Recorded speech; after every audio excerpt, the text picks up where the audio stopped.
Good morning, everyone, and welcome to Blue Mountain Morning. There's something so peaceful about these early hours, don't you think, Alex? Oh my God, Mark, I've already had 3 cups of coffee and I can literally feel colors.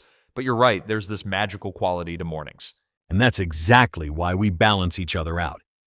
Speaking of balance, it's Tuesday, March 11th, and we're here to help you find your center in today's swirling world. Before we dive in, we've got to give a huge shout out to Monica from Scottsdale. She recommended us to her sister Lucy, and honestly, that's just the kind of connection we love to see.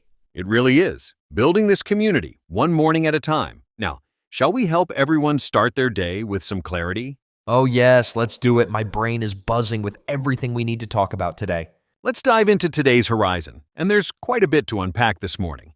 Global markets are experiencing some significant turbulence, with European shares showing signs of recovery after a sharp sell-off in U.S. stocks. Oh my God, Mark, it's like watching a financial roller coaster, and it's all because investors are freaking out about Trump's new tariffs, right? Exactly. The market's reaction reflects growing concerns about how these tariffs might impact the economy. Speaking of which, President Trump is meeting with CEOs of America's largest companies today, many of whose companies have seen their market value drop significantly in recent days. Wait, so these are the same CEOs whose companies are tanking because of his policies? Talk about an awkward meeting. What are they even going to discuss? Well, they'll likely address the mounting recession fears and inflation concerns that have been souring both consumer and investor sentiment. But that's not the only challenge Washington's facing today. Oh, is this about the government shutdown thing? Because honestly, my head is spinning trying to keep track of all these crises. You've got it. Republicans in Congress are attempting to push through legislation to prevent a weekend government shutdown, but it's facing significant opposition. Democrats are particularly concerned about the president's recent downsizing efforts. So basically, we've got market chaos, angry CEOs, and potential government shutdown all happening at once.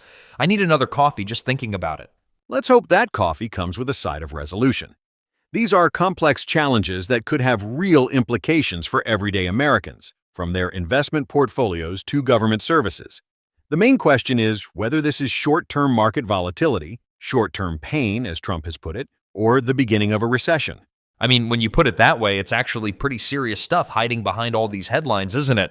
Absolutely, and that's exactly why we're here, to help our listeners make sense of it all. You know, there's a fascinating shift happening in American education right now. While we're all familiar with traditional schools, there's this growing movement called micro schools that's really catching attention. Oh my God, micro schools? Like tiny little schools? Are we talking dollhouse-sized classrooms here? Because I'm totally picturing miniature desks right now. Not quite that micro, Alex. Think more like small learning pods with maybe 10 to 15 students. They're basically modern one-room schoolhouses, but with tech integration and personalized learning approaches. Hold up, so parents are just creating their own schools? Is that even legal? It is, and it's gaining serious traction. These micro schools often combine in-person teaching with digital learning platforms. Some operate out of converted homes, others in community spaces.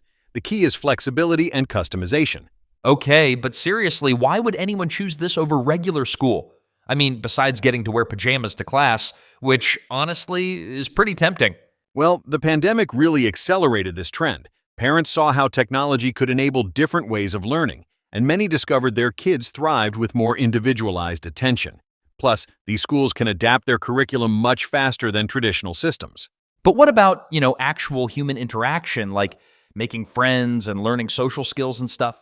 That's actually one of the main criticisms, but these micro schools are getting creative. Many form networks with other pods, organize joint activities, and even partner with community organizations for enrichment programs. Wait, so it's kind of like educational DIY, but with a safety net?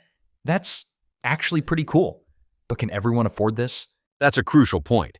While some micro schools are relatively affordable, others can be quite expensive.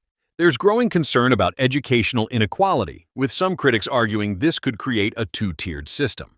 Oh man, so we might end up with fancy boutique schools for some kids and overcrowded classrooms for others? That's pretty heavy. It's definitely a complex issue.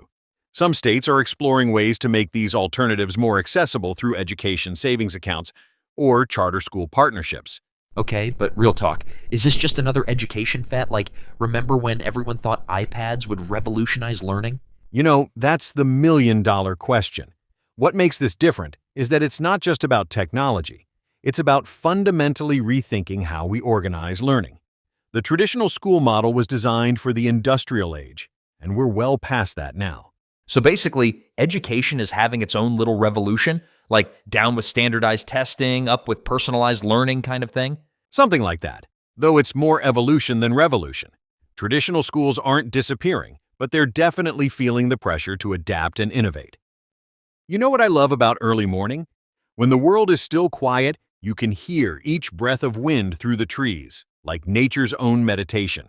Like the mountains are whispering their ancient secrets just to us. Exactly. Take a moment with us, everyone. Just breathe and let that morning peace fill your soul. And just like that special morning peace, we've come to the end of another Blue Mountain morning. You know what? If you're feeling that zen we just shared, why not spread it around? Like Monica did for her sister Lucy. Sharing is totally caring. Absolutely. And hey, if you've got someone special you want to shout out for recommending our little morning Zen session, shoot us an email at bluemountainmorningpodcast@gmail.com. Oh my gosh, yes, we love reading those emails. They're like little cups of joy in our inbox. Until tomorrow then, when we'll be back with more clarity, calm, and maybe just a touch of chaos. Because that's how we roll. Stay grounded, everyone. Catch you on the flip side.